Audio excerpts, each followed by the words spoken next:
Cette émission vous est présentée par CIH Bank.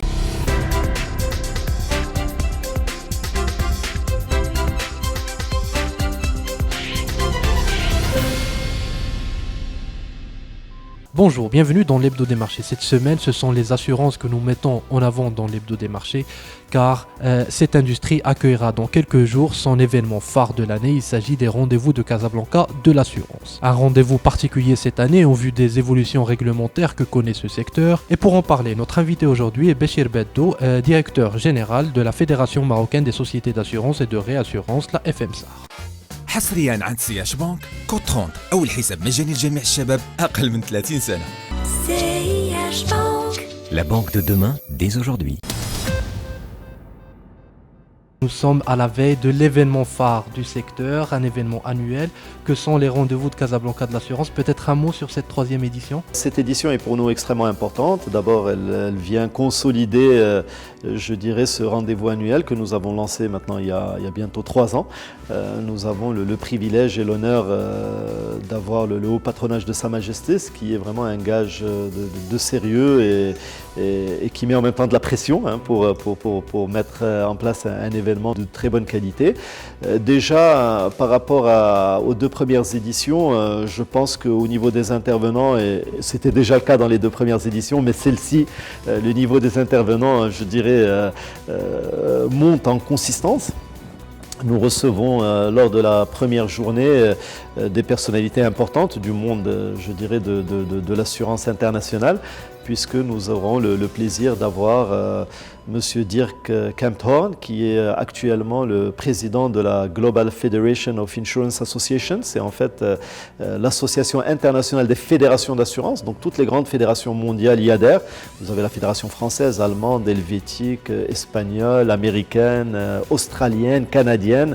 Et nous sommes, avec la fédération sud-africaine, la seule fédération africaine à adhérer à cette grosse association. Il se trouve que Monsieur Kempthorne est également président de la Fédération américaine des assureurs vie, donc président d'une très grosse association. Nous avons également le président de la Fédération française qui revient pour la 2e édition. Donc pour vous dire, le marché français est l'un des tout premiers marchés mondiaux de l'assurance, et que M. Bernard Spitz accepte de venir et aussi de participer avec nous à cette 2e édition. Ça montre à quel point le rendez-vous de Casablanca devient vraiment un rendez-vous important. Très bien. Alors comment ça s'articule? Est-ce qu'il y a une thématique centrale ou est-ce que ça dépend des journées? Oui, il y a une thématique centrale. Alors ce que je voudrais ajouter avant la thématique centrale, nous sommes aussi fiers cette année d'accueillir Si Mohamed Ktiani, le président du groupe Tijari Wafa Bank. Donc pour dire qu'on s'ouvre un peu sur le secteur bancaire, sur le secteur financier. Pourquoi Si Mohamed Ktiani? Parce que d'abord c'est une personnalité incontournable du monde de la finance marocaine. Il est président d'un groupe qui détient le premier acteur de l'assurance marocaine, donc en l'occurrence Wafa Assurance. Mais la banque assurance est aujourd'hui incontournable, et banque et assurance vont de pair, donc on ne peut pas faire l'impasse sur le secteur bancaire. Alors les thématiques, donc on essaye à chaque fois de surfer sur la thématique du moment. L'année dernière c'était le digital, c'était vraiment le thème central de la conférence. Cette année on s'intéresse aux risques émergents. Alors il y a beaucoup de risques émergents, on le vit tous au quotidien, on évolue dans un monde qui change, qui se transforme. Le risque est lui-même, je dirais, mouvant, il change de visage. Aujourd'hui, malheureusement, l'un des risques auquel l'humanité fait face, il y a le risque de terrorisme qui est l'un des risques malheureusement émergents, mais il y a d'autres risques émergents, qu'ils soient liés au changement climatique, qu'ils soient liés aux nouvelles technologies. Aujourd'hui, il y a des risques qu'on ne connaissait pas. Par exemple, il y a un des risques qui arrive à grands pas, qui est celui lié aux voitures connectées, aux voitures sans conducteur, une voiture pilotée par un ordinateur qui sera demain responsable d'un accident. Est-ce que c'est l'ordinateur? Bien sûr que non. Est-ce que c'est le fabricant? Est-ce que c'est celui qui était dans le véhicule, qui a appuyé sur un mauvais bouton? Donc il y a des risques émergents qui viennent de la connectivité et qui demain mettra au défi les assureurs de mettre un prix devant un risque. Justement, vous parlez de risque. Il y a notamment cette question de couverture, de recouvrement des primes des assurances. Alors vous, en tant que représentant du secteur, quelle est votre lecture sur cette nouvelle circulaire? Écoutez, nous avons été partie prenante dans la rédaction de la circulaire. Donc, nous avons, dans le cadre d'un atelier, d'une commission, au-delà d'un atelier, une véritable commission constituée par les membres de la direction des assurances, aujourd'hui AKPS, la FNACAM, donc la Fédération des agents et des courtiers, et nous-mêmes en tant que Fédération des entreprises d'assurance et de réassurance. Donc, nous avons travaillé ensemble, la main dans la main, pour justement non seulement mettre en œuvre cette circulaire, mais aussi poser les contours de cette circulaire. Alors d'abord, pourquoi cette circulaire ?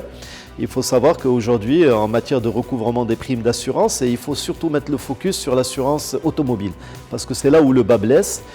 Aujourd'hui, malheureusement, force est de constater que souvent, les citoyens marocains, les consommateurs, les assurés, mettent du temps à payer leur prime d'assurance. Il leur arrive même de ne pas payer leur prime d'assurance, alors qu'en face, il y a un courtier, il y a un agent qui, lui, a un engagement vis-à-vis de l'entreprise d'assurance, qui, lui, se retrouve parfois dans des situations où il est tenu de payer une prime d'assurance qu'il n'a pas encaissée. Et donc, il a pris un risque pratiquement de crédit, et ce qui n'est pas normal. On a vécu des drames ces dernières années, de cabinets d'assurance qui ont fermé, de cabinets d'assurance qui ont fait faillite. Aujourd'hui encore, à l'heure où on parle, des cabinets d'assurance sont en difficulté. Pourquoi ? Parce qu'ils n'ont pas réussi à recouvrer l'ensemble des primes d'assurance automobile de leur clientèle.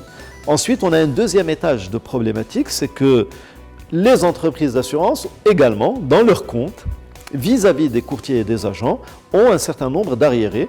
Et aujourd'hui, on parle de montants très conséquents. L'évaluation qui est faite, on parle de 6 à 8 milliards de dirhams d'impayés.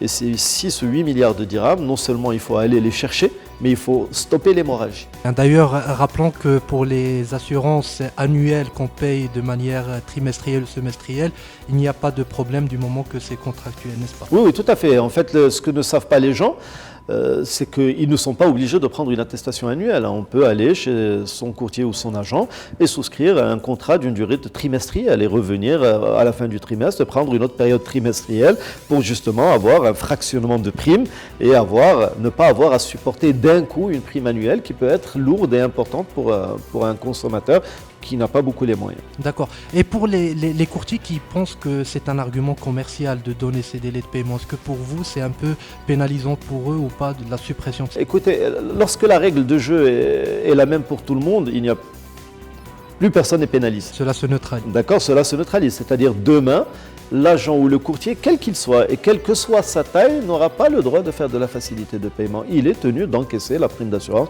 et de la reverser à l'entreprise d'assurance. Donc ça, c'est important. Concernant le Conseil de gouvernement, le dernier qui a voté le projet de loi concernant la couverture des catastrophes naturelles, pour vous, est-ce que pour le secteur des assurances, c'est une grande activité génératrice de revenus dans le futur ou pas ? Écoutez, d'abord, c'est une grande avancée pour notre pays. Il faut le savoir, il y a très peu de pays dans le monde qui ont des dispositifs d'assurance pour couvrir les risques catastrophiques. Bon, il y a bien entendu les grands marchés mondiaux en disposent, mais au-delà des grands marchés mondiaux, très peu de pays ont ce type de couverture. Alors ce qui est intéressant d'abord au Maroc, c'est que ce n'est pas une couverture pour le simple risque catastrophe naturelle, mais c'est une couverture de risque catastrophique. Et quelle est la nuance ? La nuance, c'est que même les risques liés au fait de l'homme sont couverts. C'est-à-dire le terrorisme, clairement, c'est ce qu'on vise, sera couvert. Il y a un problème majeur, les personnes assurées disposeront d'une couverture. Ce qui est intéressant aussi dans ce dispositif, c'est que même les personnes qui ne sont pas assurées vont être couvertes par un fonds de solidarité de couverture des risques catastrophiques qui va lui être alimenté par une taxe parafiscale qui va s'intégrer dans tous les contrats d'assurance et qui va alimenter ce fonds pour faire en sorte à ce que les personnes qui ne sont pas assurées au moment d'un gros problème, par exemple d'un tremblement de terre, qui puissent également bénéficier d'une couverture. Alors nous, on est là pour jouer bien entendu notre rôle en tant que secteur de l'assurance. C'est clair que le problème dans la couverture des risques catastrophiques, c'est que parfois l'intensité d'un drame, le Maroc a connu un drame de très forte intensité, vous le savez, début des années 60, le tremblement de terre d'Agadir. Lorsqu'on a un événement d'une si forte intensité, même un État ne peut pas faire face à aux conséquences financières que peut induire un drame pareil. Mais par contre, on peut apporter un premier étage. Donc c'est ce qu'on va faire, c'est-à-dire que les assureurs marocains vont couvrir un premier étage, ils vont prendre une partie du risque. Une deuxième partie du risque, c'est un réassureur national qui va prendre un deuxième étage. Et le troisième étage, c'est la réassurance internationale qui a été bien entendu approchée avant qu'on boucle le projet de loi pour voir est-ce qu'il y a un appétit de la part des grands réassureurs internationaux à nous accompagner, à prendre une partie de la couverture de ce risque. Et ils sont tout à fait disposés donc à nous accompagner là-dessus. Alors pour conclure, on revient au rendez-vous de Casablanca de l'assurance. Cette année, c'est la Côte d'Ivoire qui sera à l'honneur. Pourquoi le choix de ce pays ? Écoutez, on a pour tradition, c'est la deuxième année qu'on le fait, mais ça va être vraiment une tradition. L'année dernière, c'était la Tunisie, pays ami, pays frère, avec lequel nous avons, et avec leur fédération des assurances, énormément d'échanges.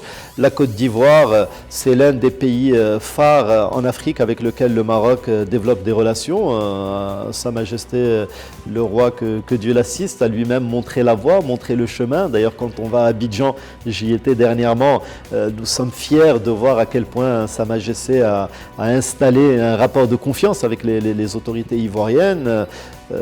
Il y a tout un quartier à Abidjan, la baie de Cocody, vous le savez, Sa Majesté avait signé donc un accord pour le réaménagement de cette baie avec des entreprises marocaines qui sont en train de s'affairer sur place.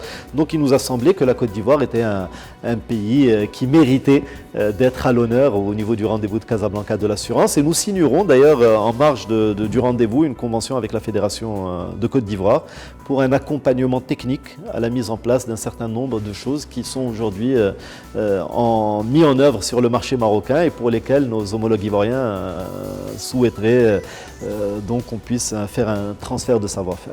Merci beaucoup Bachir Baddou. Je rappelle que vous êtes directeur général de la Fédération marocaine des sociétés d'assurance et de réassurance. Quant à nous, chez Bourse News, nous ne manquerons pas de couvrir cet événement. Voilà mesdames, messieurs, c'était tout pour ce numéro de l'Hebdo des marchés que nous publions un peu en retard cette semaine, mais pour coller, comme vous le voyez, à l'actualité nationale. Il ne me reste plus qu'à vous souhaiter un très bon début de semaine. Je vous donne rendez-vous lundi prochain à 9h15 pour un nouveau numéro de l'Hebdo des marchés. À bientôt.